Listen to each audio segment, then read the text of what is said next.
New ইয়র্কের John F Kennedy বিমানবন্দরের ব্যস্ততম সকাল, যাত্রীদের ভিড়, লাগেজ স্ক্যান, নিরাপত্তার কড়া তল্লাশি। ঠিক তখনই ঘটল এক অভূতপূর্ব ঘটনা। একজন নারী বয়স ৩০-এর কোঠায় আত্মবিশ্বাসী কণ্ঠে ইমিগ্রেশন ডেস্কে দাঁড়িয়ে বললেন, আমি এসেছি টরেনজো নামের দেশ থেকে, আমি 2147 সালের মানুষ।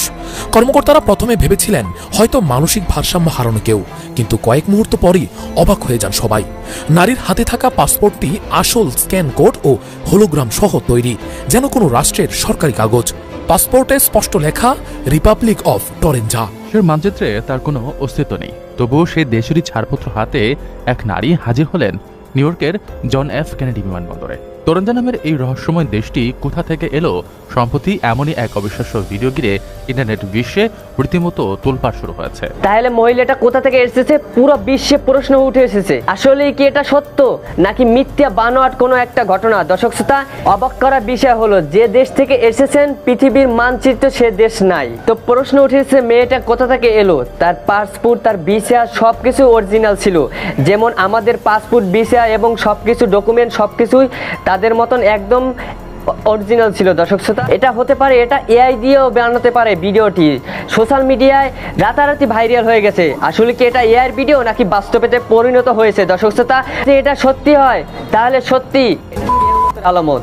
আমরা দেরি না করে ভিডিওর মূল অংশের দিকে চলে যাব। ভিডিওটি না টেনে ভিডিওটি শেষ পর্যন্ত দেখতে থাকি। অবশ্যই কাহিনী কি, রহস্য কি, মহিলাটা কোথা থেকে এসেছে এবং বাস্তবেতে পরিণত হয়েছে কি না কি ঘটনা, সব আমরা দেখতে পারবো আজকের ভিডিওতে। তো চলুন আমরা ভিডিওটি না টেনে ভিডিওটি শেষ পর্যন্ত দেখতে থাকি। নিউ ইয়র্কের জন এফ কেনেডি বিমানবন্দরের ব্যস্ততম সকাল, যাত্রীদের ভিড়, লাগেজ স্ক্যান, নিরাপত্তার কড়া তল্লাশি। ঠিক তখনই ঘটল এক অভূতপূর্ব ঘটনা। একজন নারী বয়স 30-এর কোঠায় আত্মবিশ্বাসী কণ্ঠে ইমিগ্রেশন ডেস্কে দাঁড়িয়ে বললেন, আমি এসেছি টরেনজো নামের দেশ থেকে, আমি 2147 সালের মানুষ। কর্মকর্তারা প্রথমে ভেবেছিলেন হয়তো মানসিক ভারসাম্য হারানো কেউ, কিন্তু কয়েক মুহূর্ত পরই অবাক হয়ে যান সবাই।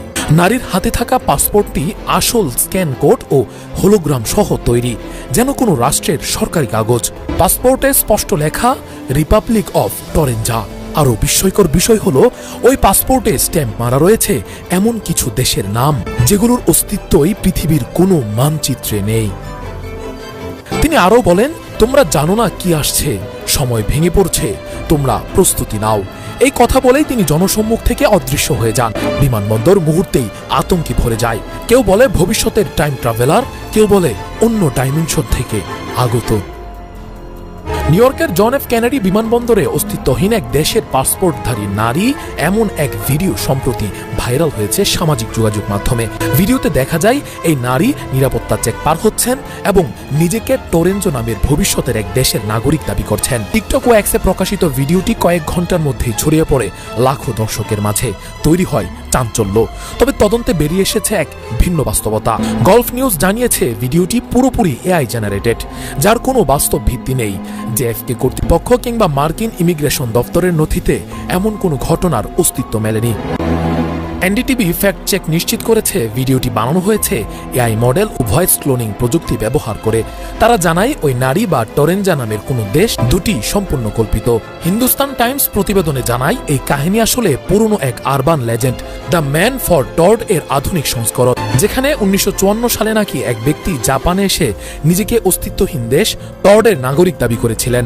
তদন্তে আরও জানা যায় ভিডিওটি তৈরি করেছে একদল কন্টেন্ট নির্মাতা, যারা এআই মিস্ট্রি সিরিজ নামে ইউটিউবে বিভিন্ন কল্পিত রহস্য নির্ভর ভিডিও প্রকাশ করে।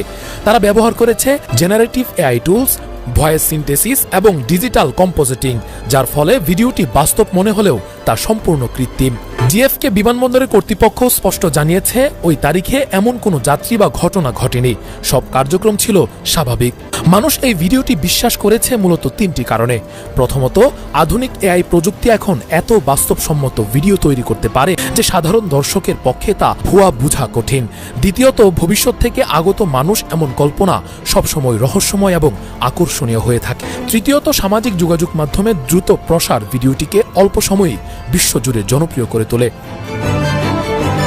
সবশেষে বলা যায়, নিউ ইয়র্কের তথাকথিত টরেনজো নারী বাস্তবে নেই।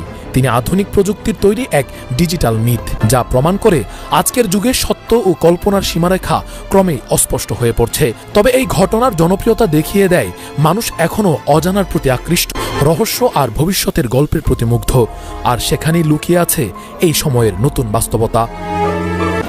বিশ্বের মানচিত্রে তার কোনো অস্তিত্ব নেই, তবুও সেই দেশেরই ছাড়পত্র হাতে এক নারী হাজির হলেন নিউ ইয়র্কের জন এফ কেনেডি বিমানবন্দরে। তোরঞ্জা নামের এই রহস্যময় দেশটি কোথা থেকে এলো, সম্প্রতি এমনই এক অবিশ্বাস্য ভিডিও ঘিরে ইন্টারনেট বিশ্বে রীতিমতো তোলপাড় শুরু হয়েছে।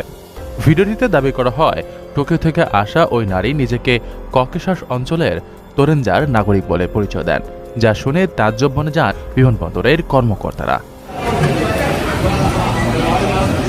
ভিডিওটি দ্রুত ছড়িয়ে পড়ার সাথে সাথে এর বিশ্বাসযোগ্যতা আরও বাড়িয়ে দেয় ছাড়পত্রটির আধুনিক সব বৈশিষ্ট্য। এতে শুধু বায়োমেট্রিক চিপই নয়, ছিল উন্নত মানের ত্রিমাত্রিক প্রতিচ্ছবিও। এটি দেখে সামাজিক মাধ্যমে অনেকেই ঘটনাটিকে সত্যি বলে ধরে নেন। তবে এই উত্তেজনার পারদ নামিয়ে দিয়েছে বাস্তবতার অনুসন্ধান। বিমানবন্দর কর্তৃপক্ষ ও তথ্য যাচাইকারীরা পুঙ্খানুপুঙ্খ তদন্তের পর নিশ্চিত করেছেন যে বাস্তবে এমন কোনো যাত্রী জেফকে বিমানবন্দরে আসেননি এবং এ ধরনের কোনো ঘটনাই ঘটেনি। পুরো দৃশ্যটি কৃত্রিম বুদ্ধিমত্তা ব্যবহার করে তৈরি একটি নিখুঁত ধাপ্পা। বিশেষজ্ঞরা বলছেন এই বানোয়াট ভিডিওটি মূলত 1954 সালে টোকিও বিমানবন্দরে ঘটে যাওয়া বিখ্যাত টরেট নামের অস্তিত্বহীন দেশের এক ব্যক্তির কিংবদন্তিকে নতুন করে সামনে এনেছে। একই সাথে এই ঘটনাটি একটি বড় বিপদ সংকেত দিচ্ছে। কৃত্রিম বুদ্ধিমত্তা প্রযুক্তি ব্যবহার করে তৈরি করা ভুয়া তথ্য এখন কত দ্রুত এবং সহজে সাধারণ মানুষকে বিভ্রান্ত করতে পারে, যা ভবিষ্যতের জন্য এক বড় হুমকি। দর্শক শ্রোতা, ভিডিওটি দেখে আপনার মতামত কি? আসলে কি এটা বানোয়াট ছিল, নাকি প্রতারণা ছিল, নাকি এআই সংগ্রহিত এটি একটা ভিডিও ফুটেজ ধরা হয়েছে? দর্শক শ্রোতা, প্রশ্ন দাবি রইল আপনাদের কাছে, অবশ্যই কমেন্ট করে জানাবেন এবং দেশ এবং দেশের বাইরে থেকে যারা ভিডিওটি দেখছেন অবশ্যই কমেন্টে মতামত জানাবেন। আর আপনাদের কাছে ছোট্ট একটি রিকোয়েস্ট, আপনি যদি আমাদের চ্যানেলে নতুন হয়ে থাকেন অবশ্যই চ্যানেলটি সাবস্ক্রাইব করে দিয়ে পাশে থাকবেন। সবাই ভালো থাকবেন, সুস্থ থাকবেন। আসসালামু আলাইকুম ওয়া রাহমাতুল্লাহ।